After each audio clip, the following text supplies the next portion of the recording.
नमस्कार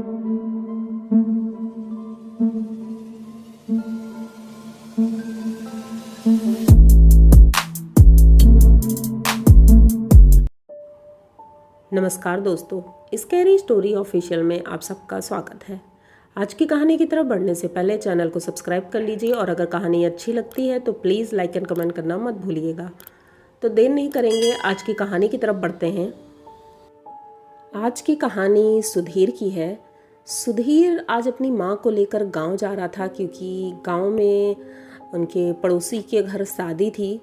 तो माँ ने बोला था कि मुझे उनकी शादी में जाना है। तो सुधीर अपनी माँ को गाड़ी में लेकर निकल चुका था और हाईवे पर पहुँचा ही था, तभी उनकी माँ की तबीयत कुछ ख़राब होने लगी। तो सुधीर ने कहा कि माँ क्या वापस लौट चलें? तो माँ बोलती नहीं बेटा, घर चलो और वहाँ पर ठीक हो जाऊँगी मैं, नॉर्मल है, मतलब बाहर निकले हैं इतने दिनों के बाद तो शायद इसीलिए हो रहा होगा। सुधीर कहता है ठीक है माँ। ये लोग आगे बढ़ते हैं। अभी आधा रास्ता ही क्रॉस हुआ था, तभी सुधीर साइड मिरर में देखता है कोई इनके गाड़ी के पीछे पीछे दौड़ रहा है और इतनी स्पीड में दौड़ रहा है जैसे हवा से भी तेज। तो सुधीर देख करके एकदम चौंक जाता है कि ये कौन है जो इतनी स्पीड में दौड़ रहा है। तो एकदम से ये गाड़ी रोकता है और जैसे ही गाड़ी रोकता है तो इनके बगल में आकर एक आदमी खड़ा होता है। वो सफ़ेद रंग का कुर्ता पहने था और चेहरे पर एक गमछा डाले हुए था, तो चेहरा उसका नहीं दिख रहा था। उसने कहा कि भाई साहब, मेरी गाड़ी का एक्सीडेंट हो गया है, मुझे लिफ्ट दे दो क्योंकि मैं काफ़ी देर से यहाँ परेशान हूँ और मुझे कोई लिफ्ट नहीं मिल रही है, मुझे आगे तक आप छोड़ देना। तो सुधीर कहता है कि ऐसे कैसे, मतलब किसी को लिफ्ट दे दें, रात का समय है, लगभग 12 साढ़े 12 बज रहा था। तो उनकी माँ बोलती हैं बेटा कोई परेशान है, लिफ्ट दे दो और कोई दिक्कत नहीं होगी क्योंकि मजबूरों की मदद करना हमारा धर्म है। तो सुधीर न चाहते हुए भी लिफ्ट दे देता है। उससे बोलता है कि ठीक है, आ जाओ, आगे बैठ जाओ। तो वो आगे बैठ जाता है। सुधीर की माँ पीछे वाली सीट पर लेटी हुई थी और वो बगल वाली सीट पर बैठा था। अच्छा, सुधीर ने इतना ध्यान नहीं दिया, वो अपना चेहरा शीशे की तरफ करे था और बाहर देख रहा था। सुधीर भी अपनी गाड़ी चलाने में मस्त था और उसने एक बार पूछा भी आपको कहाँ पर उतरना है? तो उसने कहा बस आगे ही उतार देना, थोड़ी दूर पे। तो उसने कहा ठीक है। अच्छा, अब गाड़ी चल रही थी, अचानक से एक चौराहा आता है और वहाँ पर गाड़ी सुधीर की ख़राब हो जाती है। सुधीर काफ़ी कोशिश करता है लेकिन स्टार्ट नहीं हो रही थी। तो ये गाड़ी के बाहर निकलता है, गाड़ी चेक करने लगता है। तभी आगे शीशे में देखता है कि वो आदमी गाड़ी में है ही नहीं। अब वो इतना परेशान होता है, आखिर वो चला कहाँ गया और बिना बताए कैसे चला गया। वो इधर उधर देखता है, माँ से पूछता है कि माँ क्या आपसे उसने कुछ कहा, क्योंकि अब वो गाड़ी में नहीं है। तो उनकी माँ बोलती हैं कि बेटा मुझसे तो कुछ नहीं कहा उसने और मैंने ध्यान भी नहीं दिया कब वो उतर के चला गया। अब ये इधर उधर ढूंढने लगता है, लेकिन अगर कोई निकला भी होगा तो इतनी जल्दी कहाँ चला जाएगा, क्योंकि दूर दूर तक रोड दिख रही थी और कहीं कोई आदमी नहीं दिख रहा था।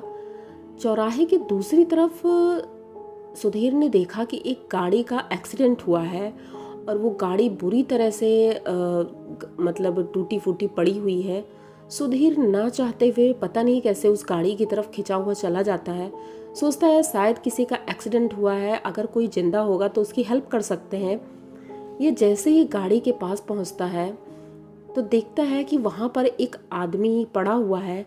ये दौड़ कर जाता है और उसे उठाने की कोशिश करता है। वो उल्टा लेटा हुआ था, सफ़ेद रंग का कुर्ता पहना था उसने और नीली जीन्स थी उसकी।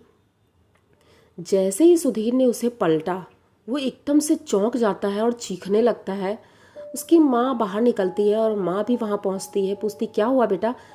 तो वो माँ को दिखाता है, कहता है माँ ये देखो। तो माँ जब देखती है वो भी एकदम से चौंक जाती है, ऐसा कैसे हो सकता है, ये वही आदमी तो है जिसने हमसे लिफ्ट ली थी। तो अब ये दोनों इतना ज़्यादा डर गए थे और जब अपनी गाड़ी की तरफ मुड़कर देखते हैं तो वही आदमी इनकी गाड़ी के पास खड़ा हुआ था और एक अजीब सा मतलब चेहरा बनाया था, स्माइल कर रहा था।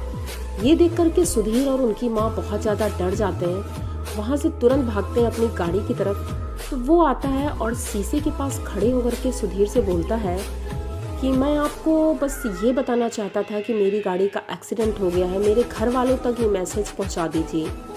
सुधीर तो वैसे ही इतना डर रहा था, लेकिन अब करता भी तो क्या करता। उसने बताया कि उस बॉडी के पास एक आई कार्ड है, वो आई कार्ड के एड्रेस पर फ़ोन कर दीजिए। तो सुधीर ऐसे ही करता है, उससे आई कार्ड निकालता है और उस एड्रेस पर फ़ोन करता है और पुलिस को भी फ़ोन करता है।